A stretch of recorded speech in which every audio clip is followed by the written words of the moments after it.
اللهم صل على محمد وعلى آل محمد كما صليت على إبراهيم وعلى آل إبراهيم إنك حميد مجيد. اللهم بارك على محمد وعلى آل محمد كما باركت على إبراهيم وعلى آل إبراهيم إنك حميد مجيد.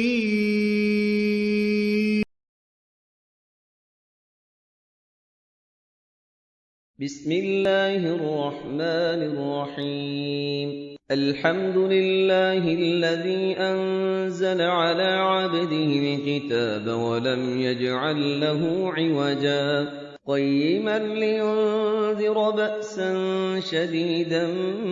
من لدنه ويبشر المؤمنين الذين يعملون الصالحات أن لهم أجرا حسنا ماكثين فيه أبدا وينذر الذين قالوا اتخذ الله ولدا ما لهم به من علم ولا لآبائهم كبرت كلمة تخرج من أفواههم إن يقولون إلا كذبا فلعلك باخع نفسك على آثارهم إن لم يؤمنوا بهذا الحديث أسفا إنا جعلنا ما على الأرض زينة لها لنبلوهم أيهم أحسن عملا وإنا لجاعلون ما عليها صعيدا جرزا أم حسبت أن أصحاب الكهف والرقيم كانوا من آياتنا عجبا إذ أوى الفتية إلى الكهف فقالوا ربنا آتنا من لدنك رحمة وهيئ لنا من أمرنا رشدا فضربنا على آذانهم في الكهف سنين عددا ثم بعثناهم لنعلم أي الحزبين أحصى لما لبثوا أمدا نحن نقص عليك نبأهم بالحق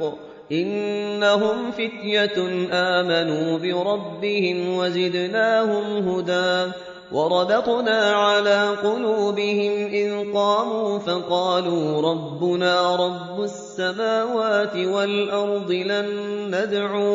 لن ندعو من دونه إلها لقد قلنا إذا شططا هؤلاء قومنا اتخذوا من دونه آلهة لولا يأتون عليهم بسلطان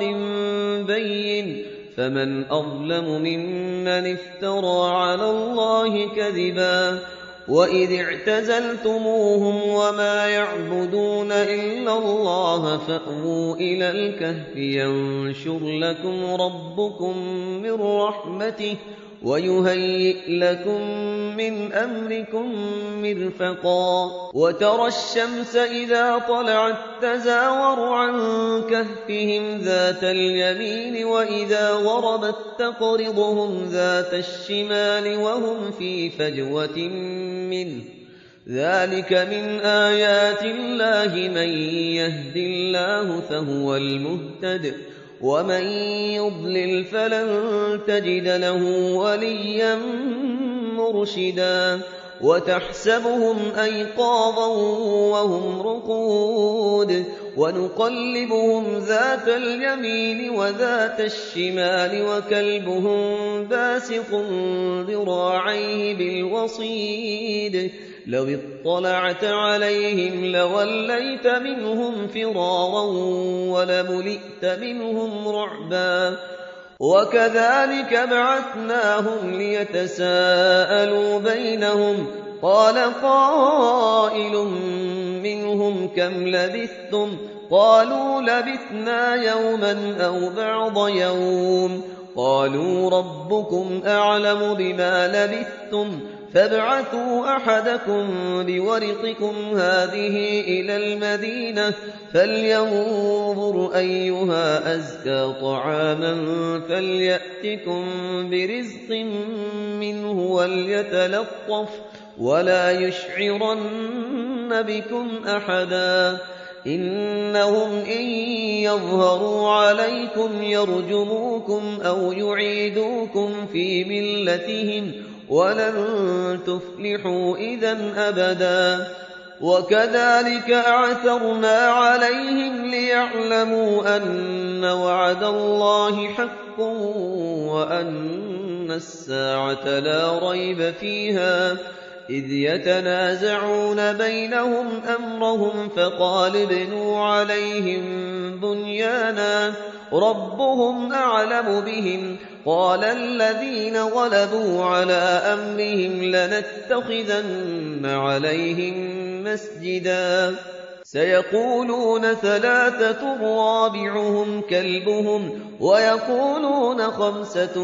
سادسهم كلبهم رجما بالغيب ويقولون سبعة وثامنهم كلبهم قل ربي أعلم بعدتهم ما يعلمهم إلا قليل فلا تمار فيهم إلا مراء ظاهرا ولا تستفت فيهم منهم أحدا ولا تقولن لشيء إني فاعل ذلك غدا إلا أن يشاء الله واذكر ربك إذا نسيت وقل عسى أن يهديني ربي لأقرب من هذا رشدا ولبثوا في كهفهم 300 سنين وازدادوا 9 قل الله أعلم بما لبثوا له غيب السماوات والأرض أبصر به وأسمع ما لهم من دونه من ولي ولا يشرك في حكمه أحدا واتل ما أوحي إليك من كتاب ربك لا مبدل لكلماته ولن تجد من دونه ملتحدا واصبر نفسك مع الذين يدعون ربهم بالغداة والعشي يريدون وجهه ولا تعد عيناك عنهم تريد زينة الحياة الدنيا ولا تطع من أغفلنا قلبه عن ذكرنا واتبع هواه وكان أمره فرطا وقل الحق من ربكم فمن شاء فليؤمن ومن شاء فليكفر إنا أعتدنا للظالمين نارا أحاط بهم سرادقها وإن يستغيثوا يغاثوا بماء كالمهل يشوي الوجوه بئس الشراب وساءت مرتفقا إن الذين آمنوا وعملوا الصالحات إنا لا نضيع أجر من أحسن عملا أولئك لهم جنات عدن تجري من تحتهم الأنهار يحلون فيها من أساور من ذهب ويلبسون ثيابا خضرا من سندس واستبرق متكئين فيها على الأرائك نعم الثواب وحسنت مرتفقا واضرب لهم مثلا الرجلين جعلنا لأحدهما جنتين من أعناب وحففناهما بنخل وجعلنا بينهما زرعا كلتا الجنتين آتت أكلها ولم تظلم منه شيئا وفجرنا خلالهما نهرا وكان له ثمر فقال لصاحبه وهو يحاوره أنا أكثر منك مالا وأعز نفرا ودخل جنته وهو ظالم لنفسه قال ما أظن أن تبيد هذه أبدا وما أظن الساعة قائمة ولئن رددت إلى ربي لأجدن خيرا منها منقلبا قال له صاحبه وهو يحاوره أكفرت بالذي خلقك من تراب ثم من نطفة ثم سواك رجلا لكن هو الله ربي ولا أشرك بربي أحدا ولولا إذ دخلت جنتك قلت ما شاء الله لا قوة إلا بالله إن ترني أنا أقل منك مالا وولدا فعسى ربي أن يؤتيني خيرا من جنتك ويرسل عليها حسبانا من السماء فتصبح صعيدا زلقا أو يصبح ماؤها غورا فلن تستطيع له طلبا وأحيط بثمره فأصبح يقلب كفيه على ما أنفق فيها وهي خاوية على عروشها ويقول يا ليتني لم أشرك بربي أحدا ولم تكن له فئة ينصرونه من دون الله وما كان منتصرا هنالك الولاية لله الحق هو خير ثوابا وخير عقبا واضرب لهم مثل الحياة الدنيا كماء أنزلناه من السماء فاختلط به نبات الأرض فأصبح هشيما تذروه الرياح وكان الله على كل شيء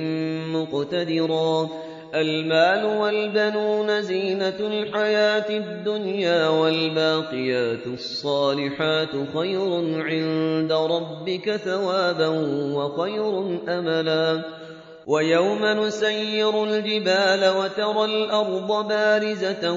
وحشرناهم فلم نغادر منهم أحدا وعرضوا على ربك صفا لقد جئتمونا كما خلقناكم أول مرة بل زعمتم أن لن نجعل لكم موعدا ووضع الكتاب فترى المجرمين مشفقين مما فيه ويقولون يا ويلتنا ما لهذا الكتاب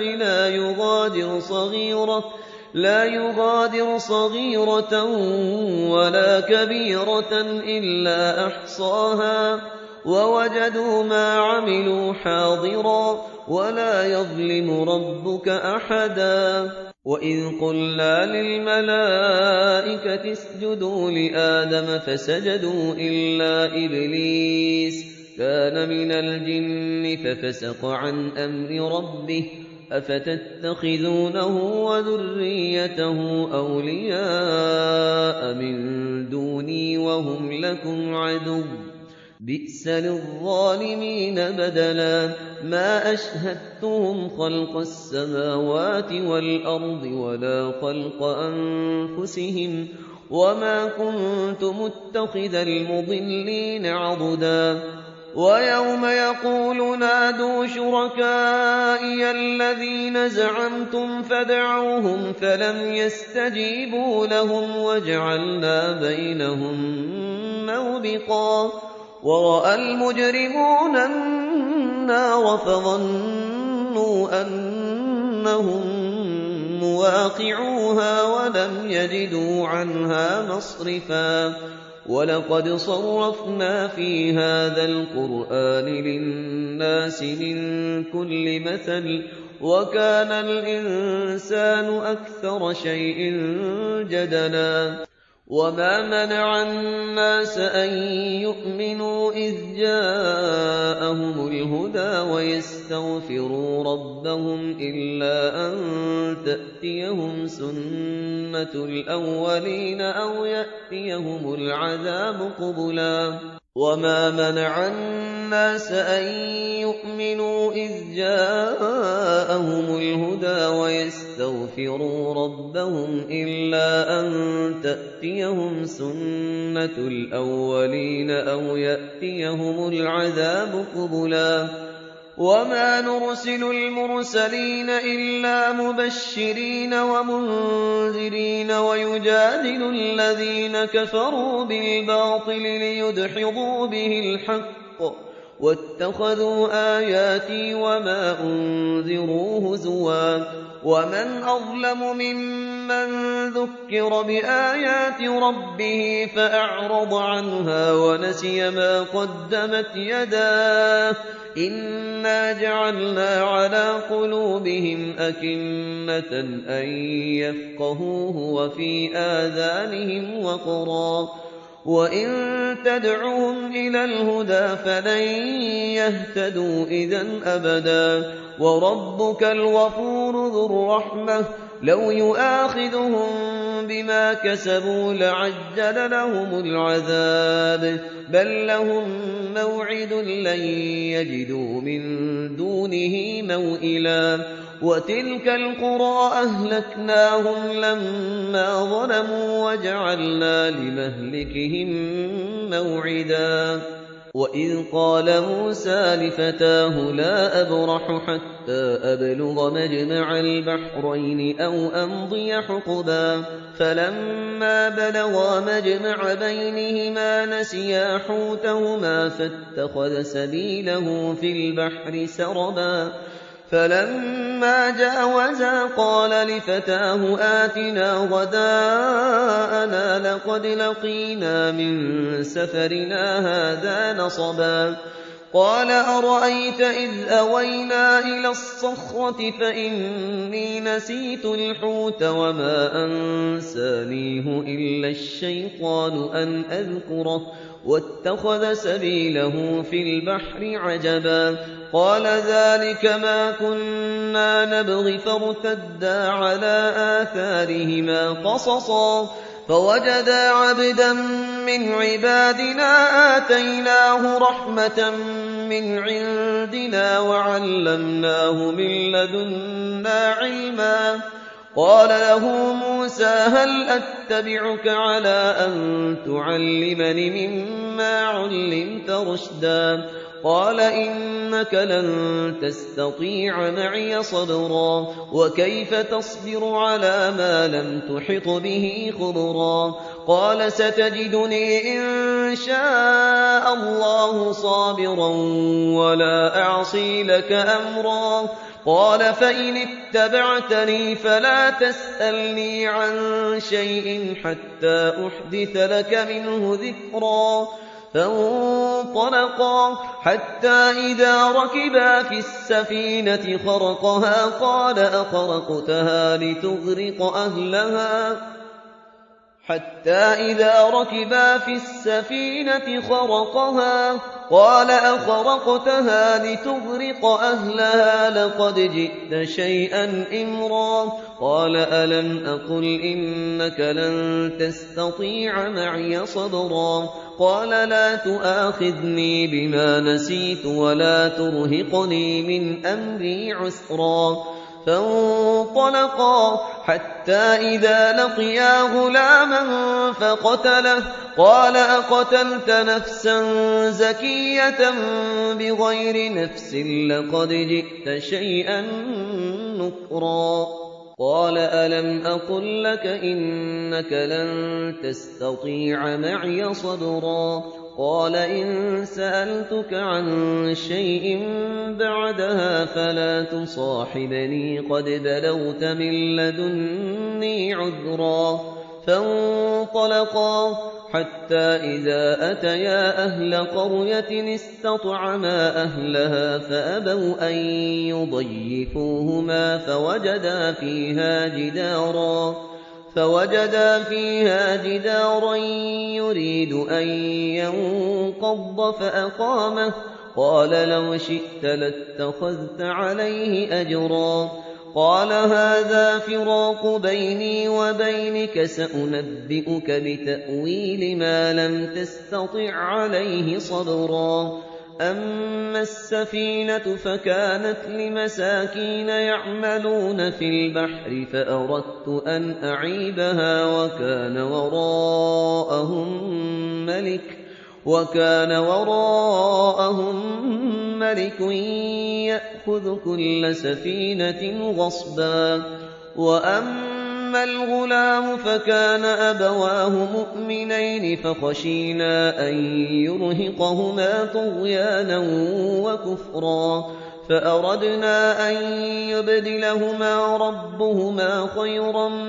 منه زكاة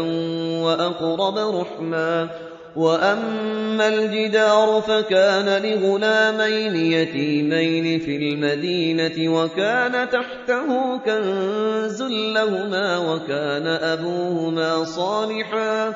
فأراد ربك أن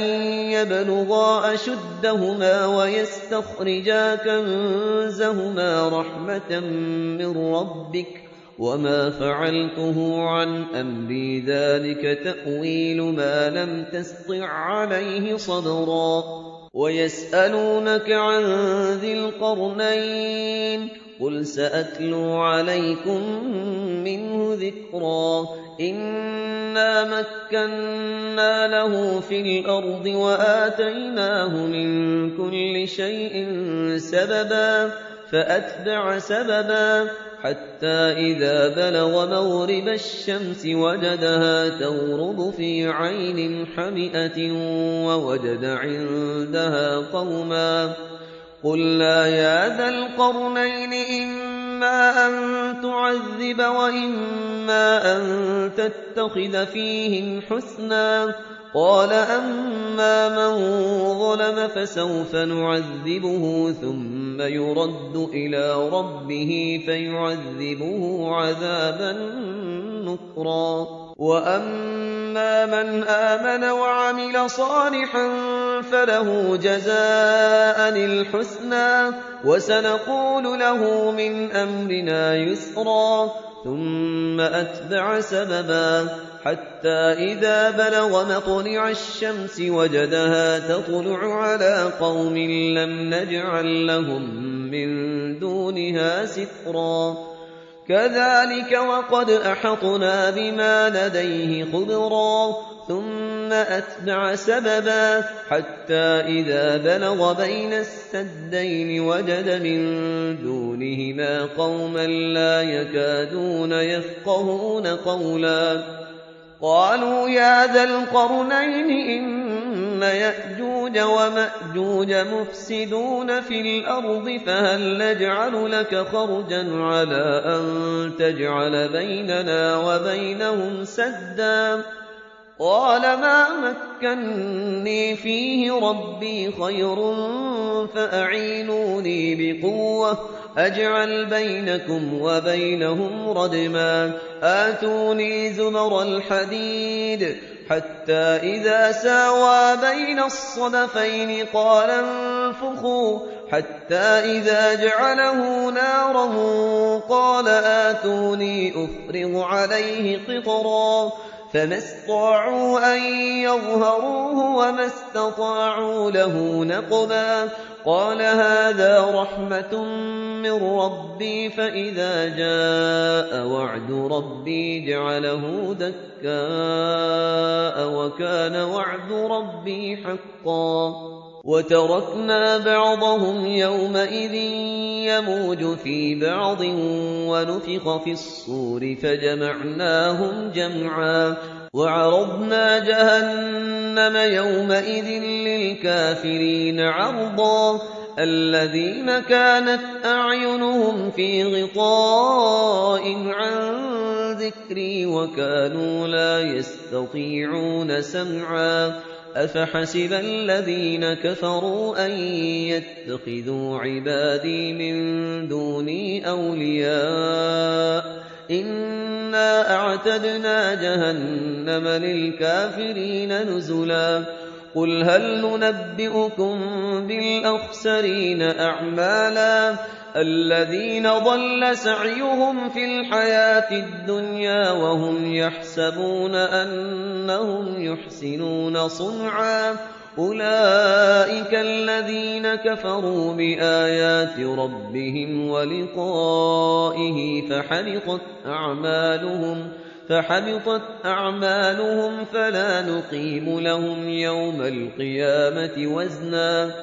ذلك جزاؤهم جهنم بما كفروا واتخذوا آياتي ورسلي هزوا إن الذين آمنوا وعملوا الصالحات كانت لهم جنات الفردوس نزلا خالدين فيها لا يبغون عنها حولا قل لو كان البحر مدادا لكلمات ربي لنفد البحر قبل أن تنفد كلمات ربي ولو جئنا بمثله مددا قل إنما أنا بشر مثلكم يوحى إلي أنما إلهكم إله واحد فمن كان يرجو لقاء ربه فليعمل عملا صالحا ولا يشرك بعبادة ربه أحدا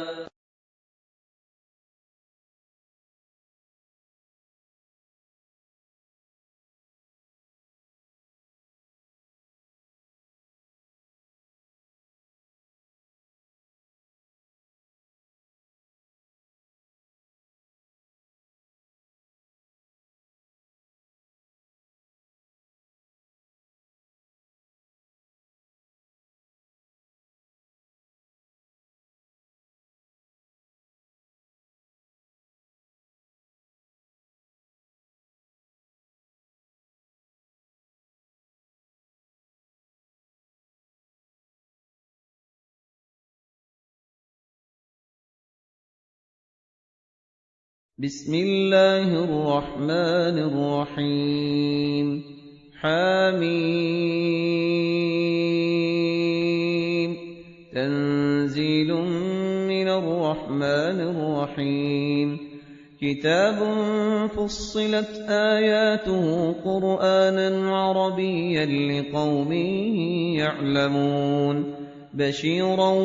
ونذيرا فأعرض أكثرهم فهم لا يسمعون وقالوا قلوبنا في أكنة مما تدعونا إليه وفي آذاننا وقر ومن بيننا وبينك حجاب فاعمل إننا عاملون قل إنما أنا بشر مثلكم يوحى إلي أنما إلهكم إله واحد فاستقيموا إليه واستغفروه وويل للمشركين الذين لا يؤتون الزكاة وهم بالآخرة هم كافرون إن الذين آمنوا وعملوا الصالحات لهم أجر غير ممنون قل أئنكم لتكفرون بالذي خلق الأرض في يومين وتجعلون له أندادا ذلك رب العالمين وجعل فيها رواسي من فوقها وبارك فيها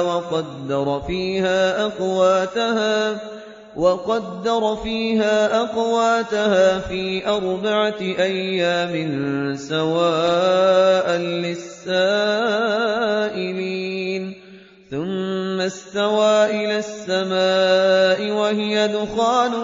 فقال لها وللأرض ائتيا طوعا أو كرها قالتا أتينا طائعين فقضاهن 7 سماوات في يومين وأوحى في كل سماء أمرها وزينا السماء الدنيا بمصابيح وحفظا ذلك تقدير العزيز العليم فإن أعرضوا فقل أنذرتكم صاعقة مثل صاعقة عاد وثمود إذ جاءتهم الرسل من بين أيديهم ومن خلفهم ألا تعبدوا إلا الله قالوا لو شاء ربنا لأنزل ملائكة فإنا بما أرسلتم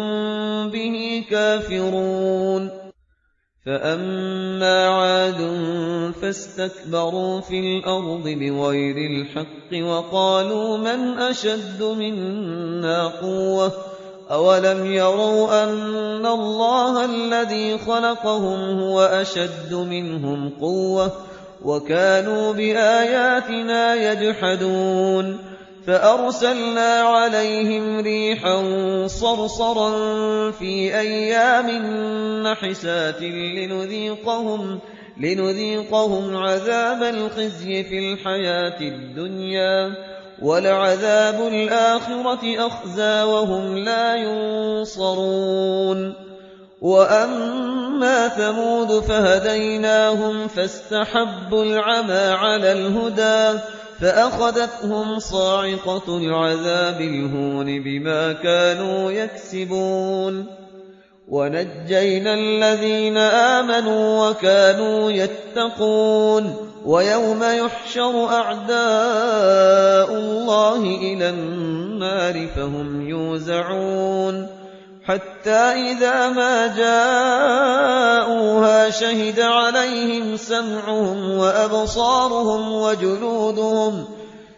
عليهم سمعهم وأبصارهم وجلودهم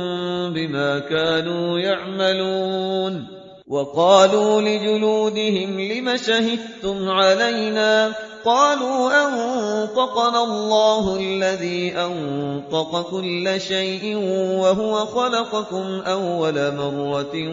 وإليه ترجعون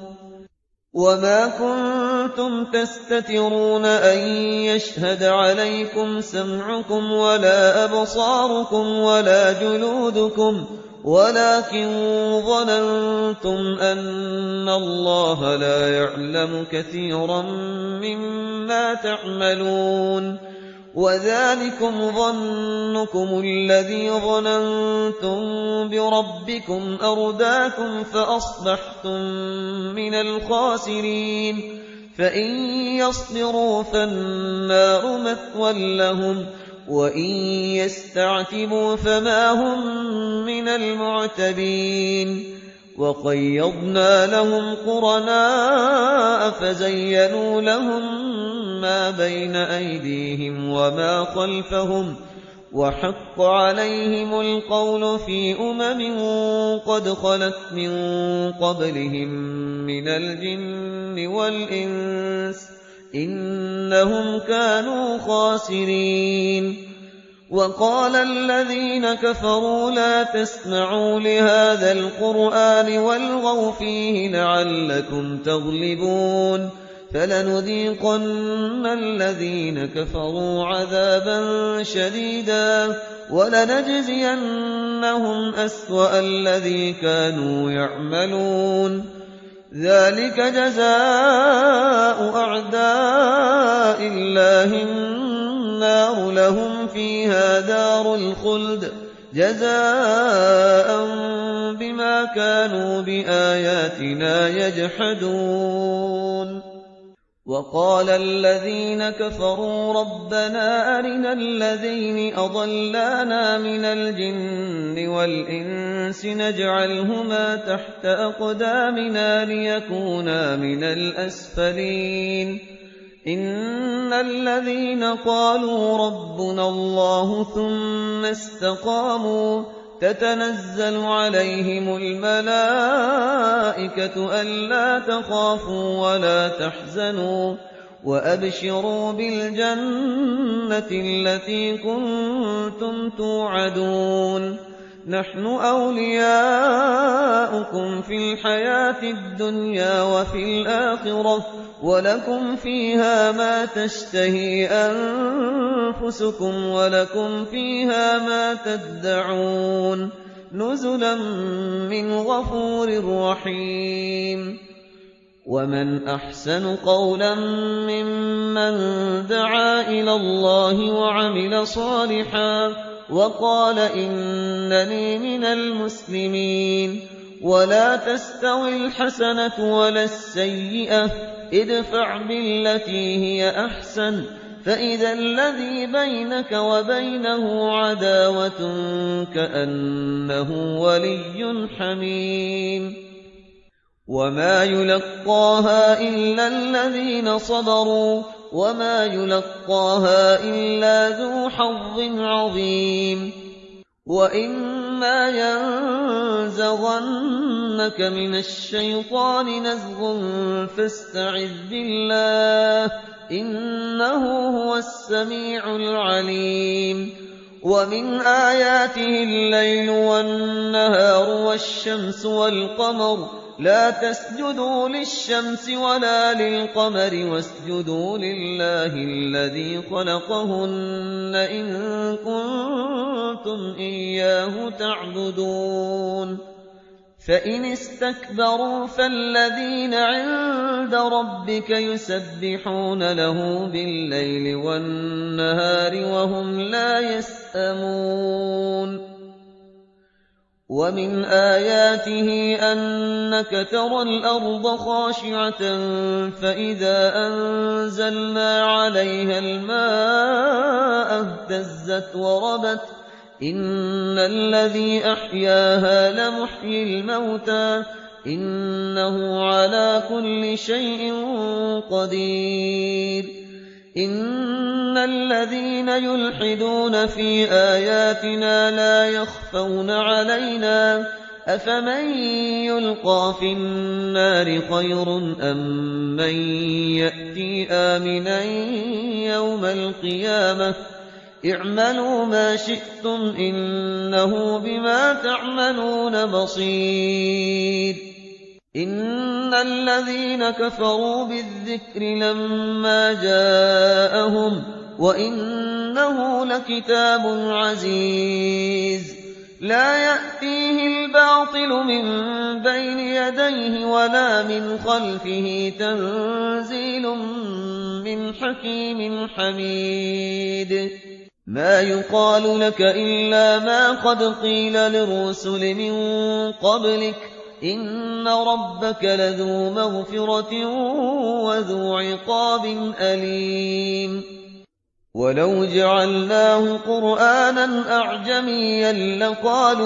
لقالوا لولا فصلت آياته أعجمي وعربي قل هو للذين آمنوا هدى وشفاء والذين لا يؤمنون في آذانهم وقر وهو عليهم عمى أولئك ينادون من مكان بعيد ولقد آتينا موسى الكتاب فاختلف فيه ولولا كلمة سبقت من ربك لقضي بينهم وإنهم لفي شك منه مريب من عمل صالحا فلنفسه ومن أساء فعليها وما ربك بظلام للعبيد إليه يرد علم الساعة وما تخرج من ثمرات من أكمامها وما تحمل من أنثى ولا تضع إلا بعلمه ويوم يناديهم أين شركائي قالوا آذناك ما منا من شهيد وضل عنهم ما كانوا يدعون من قبل وظنوا ما لهم من محيص لا يسأم الإنسان من دعاء الخير وإن مسه الشر فيئوس قنوط ولئن أذقناه رحمة منا من بعد ضراء مسته ليقولن هذا لي وما أظن الساعة قائمة ولئن رجعت إلى ربي إن لي عنده للحسنى فلننبئن الذين كفروا بما عملوا ولنذيقنهم من عذاب غليظ وإذا أنعمنا على الإنسان أعرض ونأى بجانبه وإذا مسه الشر فذو دعاء عريض قل أرأيتم إن كان من عند الله ثم كفرتم به من أضل ممن هو في شقاق بعيد سنريهم آياتنا في الآفاق وفي أنفسهم حتى يتبين لهم أنه الحق أولم يكف بربك أنه على كل شيء شهيد ألا إنهم في مرية من لقاء ربهم ألا إنه بكل شيء محيط